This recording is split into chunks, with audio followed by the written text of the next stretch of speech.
Dead games are a good thing. I kinda agree because Slop should be discarded and forgotten. Every week, something new comes out, and then a few months later, the game is being labeled dead. I mean, I think Starfield was labeled dead on arrival, but that's okay. Palworld has reached power levels that seemed impossible, hitting over 2 million concurrent players on Steam. It's looking like Palworld is a dead game. And so, yeah, Palworld has lost 2/3 of its players I think this is out of context, by the way. in 2 weeks. Games live and die nowadays by how relevant they can stay after launch. So instead of developing new games, big studios have created strategies to keep players playing and paying. The live service Well, arguably they only care about the paying part, but yeah, this is what expansion packs and updates are for. model has taken over, and with it emerged a culture where nothing is worse than a dead game. Which is why it's so weird that Pocketpair, the creators of Palworld, are actively encouraging players to try other games. And when I talked to John, he echoed this same feeling of the founders. Just play the games you like. If you finish in a day, cool, good job. I'm glad you enjoyed it. Play the next one. What's going on? Does Pocketpair know something we don't? I mean, maybe they understand the fundamental fact that we are humans. It doesn't matter how great a game is. It can tick all the boxes that you want and tick all the boxes you didn't even know you want. It can be amazing and have no flaws, but in a month, most people will have moved on because at the end of the day, you're still playing the same game. And, well, we people want new experiences. Except if that means going outside because that is dangerous. Maybe we've been thinking about video games all wrong. Maybe games dying isn't bad at all, but actually something we desperately need. But what Oh, that sounds like a little bit of that Darwinism, cool the weak type of stuff. I'm up for it. does it mean to be a dead game? Well, there's a few definitions out there. However, most people agree on 3 things. When a game loses the majority of its players, when a game loses its dev support, or even when it loses its competitive scene. Many people like Well, I think I have heard as anecdotes when it loses its competitive scene, because all depends on player activity. If the players go down and no one's playing, well, there's not going to be dev support probably. I would say that this is the most important one. Everything else is kind of just of a symptom. competitive scene. Many people like to call a game dead when they don't like it anymore, but we're not counting that. So if this is the standard definition, most video games have bit the dust. Practically, Really, I do think that's kind of a valid way to look at things, because if a game is dead to you, then, well, it's a dead game no matter how you spin it. every game in existence sits in this category. Aside from a handful of untouchables that I like to feature in my Should Be Dead series, Okay, let's be completely real. League of Legends off its peak. CS, technically in its peak. Strange as this. Minecraft definitely out of its peak. Fortnite also. But these games are so big that no one's going to call them dead, even though they have way lost their peak player amount, and now maybe are working with like 10% of the player base. But who cares if the 10% of the player base is like 1 million or 2 players? No one's gonna call it dead. it really isn't 1 million active players daily. No one's gonna call that dead, right? possible to live very long. So what happened? Why is a game dying considered a bad thing? Well, something's changed over the past few years. When I was younger, a game dying was normal, even kind of exciting. When I got Wind Waker, I loved it, I played it, but then I moved on. When I got Star Wars Battlefront, I loved it, I played it, and then I moved on. I got I don't know if I would call this technically a game dying, but alright. The Hobbit. It sucked. So I moved on. There's something beautiful about that. While I loved all of these experiences playing all of these games, except for The Hobbit, I always was excited to try the next thing. And I was fine when the game was no longer popular because it was time to look for the next magical experience. Don't get me wrong, people still do this, but Yeah, people still actively do this. something's happened to the video game industry. The industry has a new goal: to build games that people will play as much as possible and for as long as possible. This goal has changed. This goal makes perfect sense because it's the most lucrative way of doing things. You already built the thing, and now you just need to kind of maintain it and, get money. I understand completely why they do this. This is kind of a logical outcome, honestly, nothing else. Change the players' perspectives on gaming, and it's something we all know now as live service. I don't think it really serves anyone to kind of push gamers to just play the same game day in, day out. There are games that you can just like play every single day for months on end and never burn out, League of Legends, Dota, most MMOs. Are you sure about that one, Chief?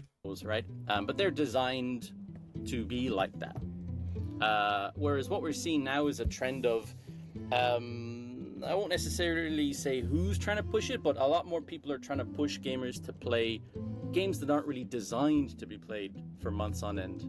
4 months on end. Now, is it bad to support a game after launch? Not at all, right? Continuing to balance and improve the experience for players makes perfect sense.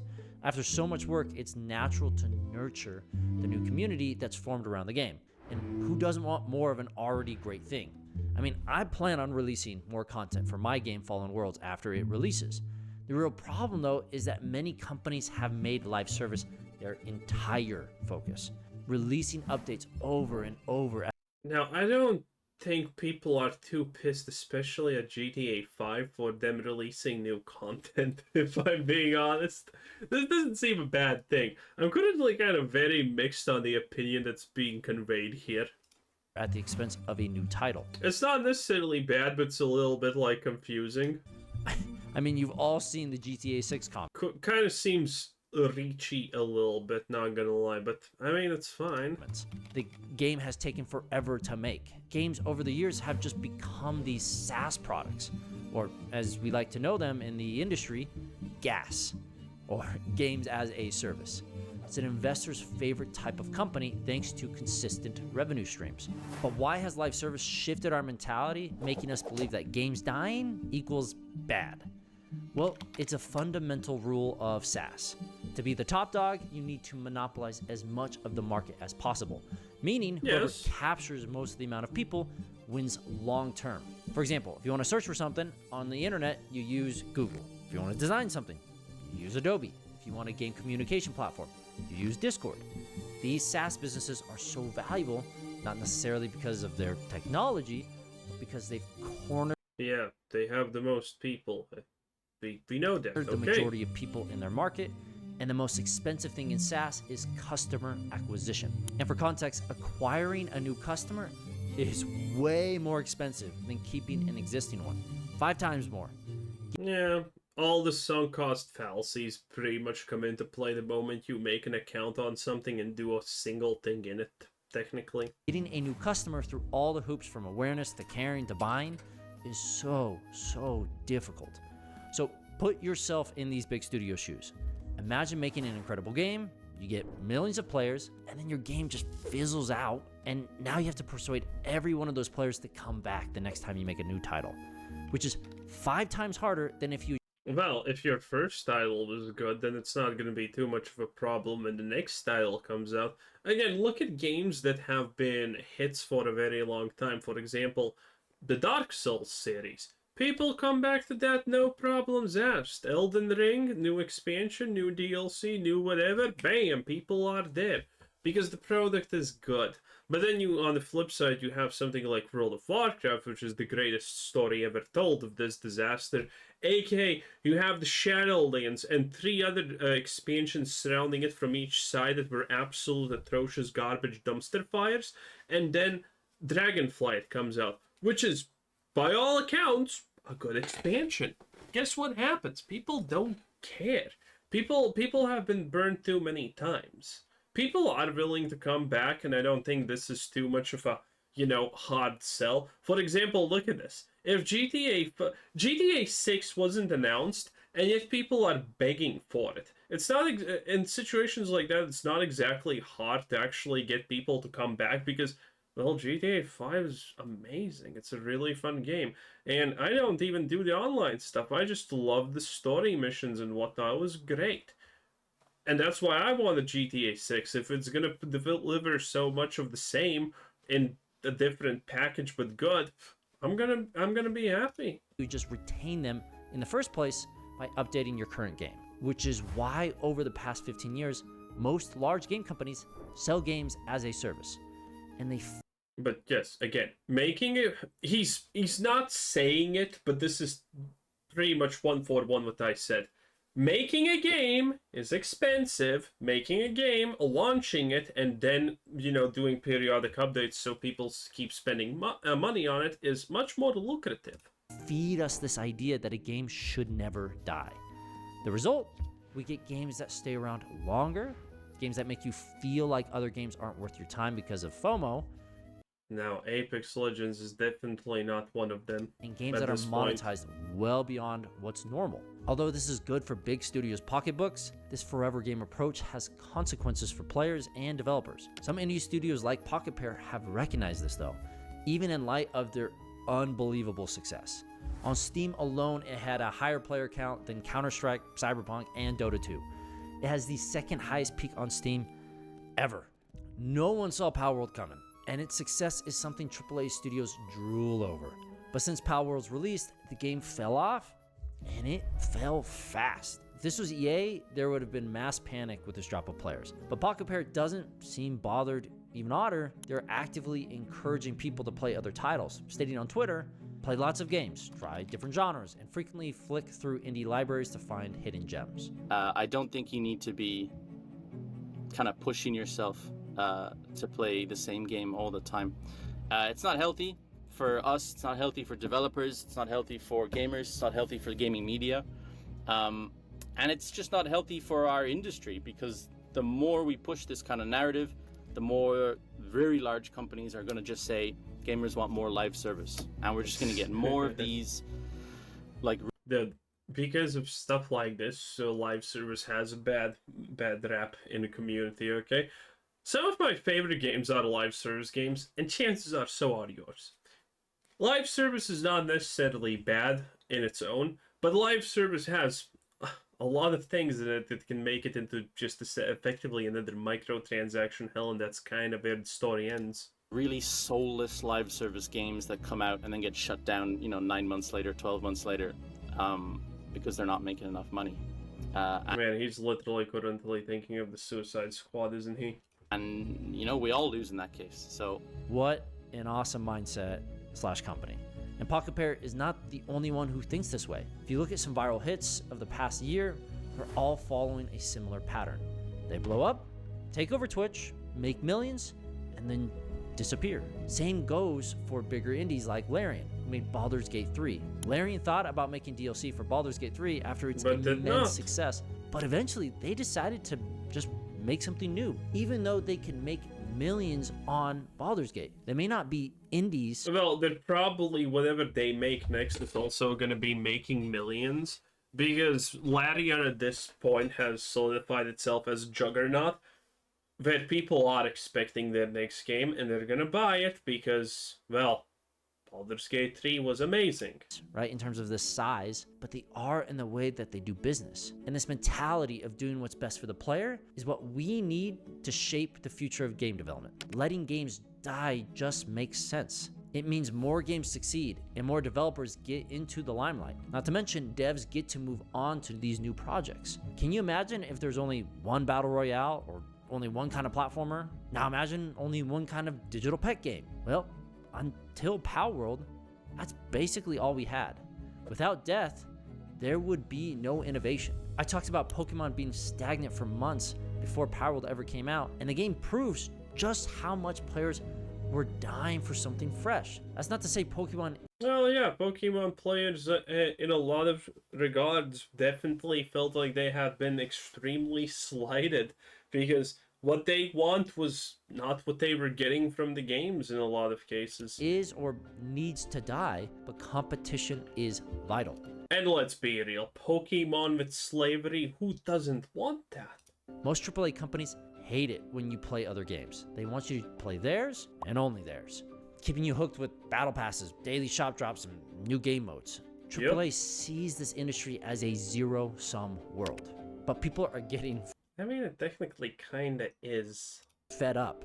They see the live service model as the death of gaming. Just Search live service games on YouTube and you'll see what I mean. It's crazy that post-launch support, which is a good thing, hurts the industry when it's pushed to the extreme. Right? The pendulum has swung too far. Studios are...